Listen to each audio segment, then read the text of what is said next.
Here at Horror and Coffee, we rate our movies with coffee cups. Not stars, but coffee cups. How does it work? Simple. One coffee cup is considered a poor film, bad taste in the mouth. Two coffee cups means it's fair, almost made right, but still not hot enough. Three coffee cups means a good blend of flavor, worth a look at.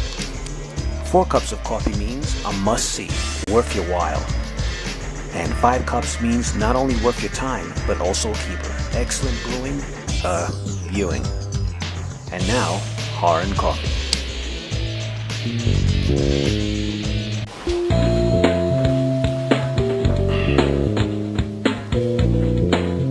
I love that theme. Don't you like that theme? Alright, welcome to Horror and Coffee. Wait, let's start again.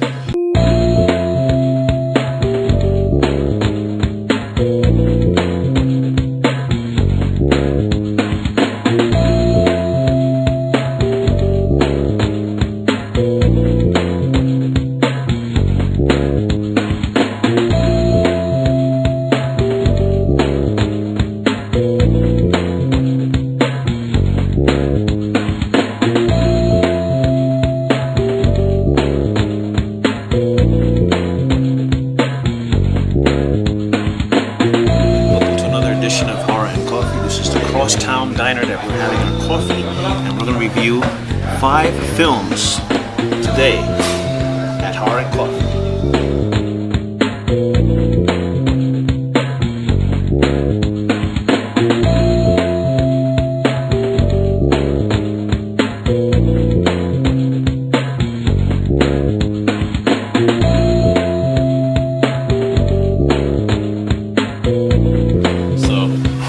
Vic will describe what Blood and Black Lace is about. Okay, Blood and Black Lace, to me, is one of the premier giallo films. Now, what is giallo?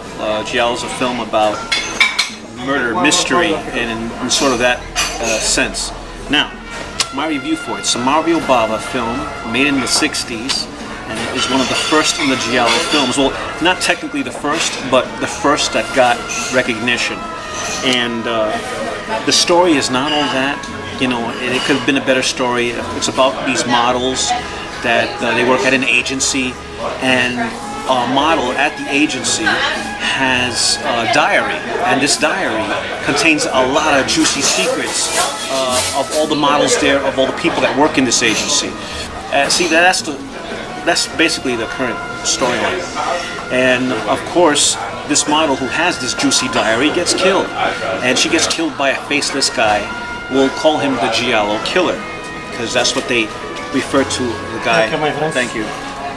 That's what we refer to the guy who has the black gloves, the trench, and the faceless mask.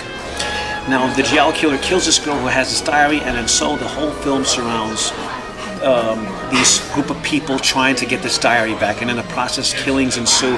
Like I said, the story is not all that. However, the atmosphere, the music, the cinematography, so damn excellent that on this basis alone I give Blood and Black Lace an excellent 4 coffee cups, because of course the plot is not all there, but everything else, it just fits. Beautiful women, sex, killings, everything you want in a horror film. And like I said, the cinematography and the music blow this entire movie away. And it set the trend for other giallo films after that.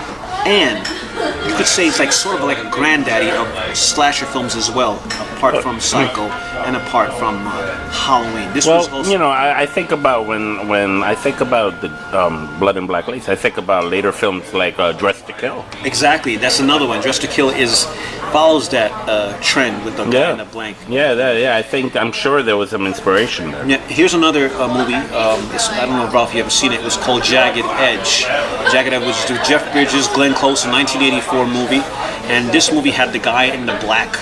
It wasn't a black trench, but he was black. He had the black gloves, he had a black mask, and it was like sort of that murder mystery type thing, and then at the end you get revealed of who it is. This is the sort of giallo that I'm talking about. This is the movie that started it all. Wow. You got to see this movie, Blood and Black Lace. Ralph hasn't seen it yet. but he's heard of it. He knows that I'm always bringing it up. So this is 4 coffee cups. Definitely a must-see. Definitely a must-see. Like I said, the plot is not good. Everything else is. And just by that basis alone, you should see. Awesome. So go check it out. Go check it out. I actually went to a drive-in movie theater to see this flick last summer when it was released. My wife and I drove out somewhere upstate in the middle of nowhere and went to this drive-in movie theater. Let me tell you, it was pretty fun. It's kind of cool to do that. You know, they still got drive-in movie theaters. They do. They actually do. They're not common. They're rare. There's only like a couple of them in the state, and we went to one, and it was pretty cool, man. I liked it. You know, they had this little area that you could get out and go get popcorn and stuff like that and go back into your car. So it was pretty cool. But the movie, look, I didn't want to expect too much, so I really didn't expect it to be like, I didn't expect it to wow me. But at the same time, I didn't expect it to disappoint me the way it did. I give this movie 1 coffee cup. I did not like it. It basically is the story about a preacher who goes out and he's actually kind of like a fake. He's kind of like faking exorcisms because he knows that the people believe in it, so he just sets it up and makes it. And he actually has some idiot documenting this, following him all over the place. It was a woman actually on behind the camera following him, documenting his antics, how he does it, because I guess he was ready to stop. And finally he came across supposedly, allegedly, the real deal, like a girl really possessed by a demon of some sort, by which he had to like kind of rediscover his faith and reclaim his faith at the end and go out there and defeat this thing. But what truly ended up at the end was some kind of like a pseudo Satan worship 1970 kind of ending. You know, if you know what I'm talking about. For those of you who used to watch those Satan worshiping movies in the 1970s, it kind of turned out to be something like that, where the whole town was basically against you, and everybody was like a devil worshiper, and it was all a plot and all that. Yeah, it's a spoiler alert, but you know what? I don't care, because it turned out to be not as spiritual, I guess, and I think that's my issue. I tend to look more at the spiritual element.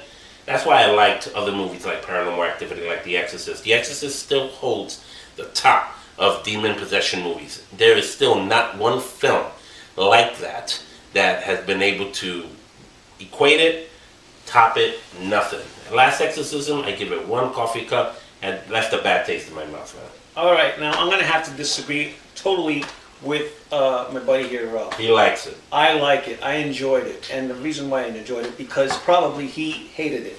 Now, when I get a review from a friend of mine that puts a movie down badly, what do I do when I watch the film? I'm expecting it to be bad. I watched this film with the expectation that it was going to be bad. I had a feeling that I was going to shut off the film after half hour, the way he was describing how bad it was. It drew me in. I liked the movie. I wasn't expecting anything. I wasn't expecting Exorcist. And I think that's the main thing, that what they did with the poster is that they made it look like it's going to be like The Exorcist. That's probably the wrong thing they should have done. I guess the imagery of the ad was very twisted and very Linda Blair-like. Even. Exactly. So a lot of people are thinking, wow, let's go see. It's going to be like The Exorcist. Right. And it turns out to be an extremely different film. And that's the problem with movies like this. You know, you can't compare it to something like The Exorcist. And not only that, just by it being a PG-13 rating, should have gave you, or anybody out there who didn't like the movie, a heads up of what type of movie you're going to be getting.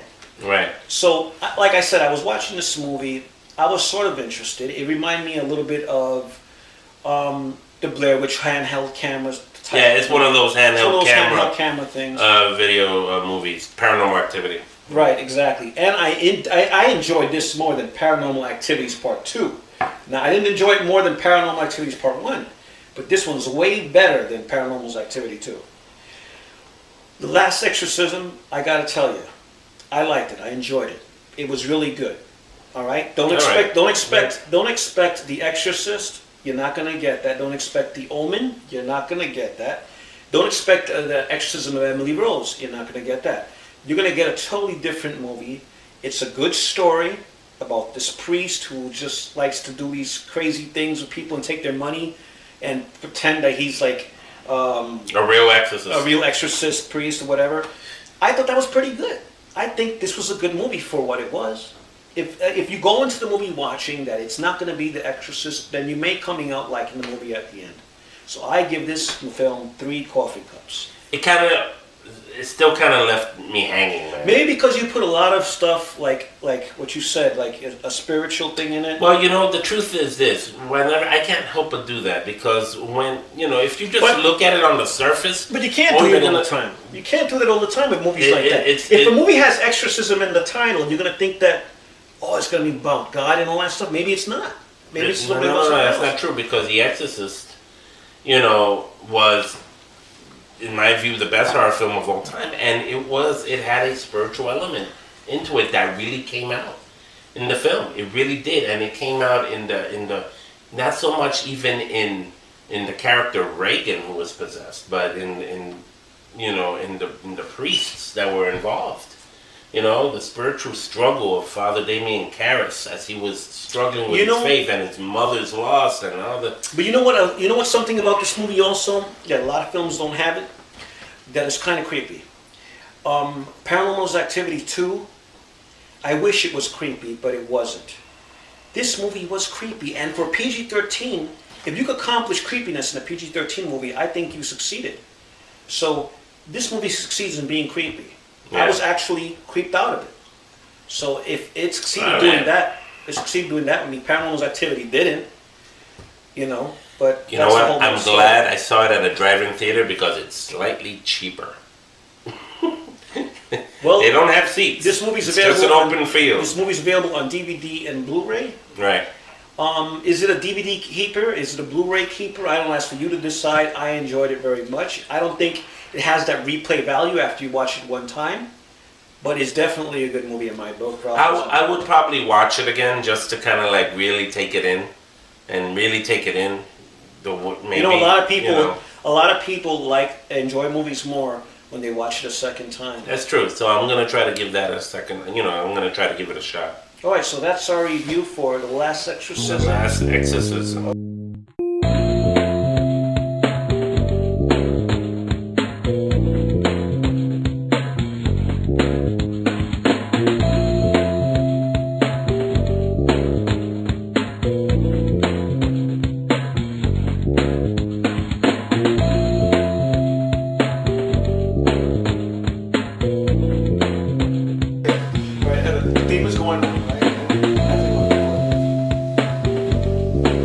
I'm glad I'm not the one making a fool of himself on the internet.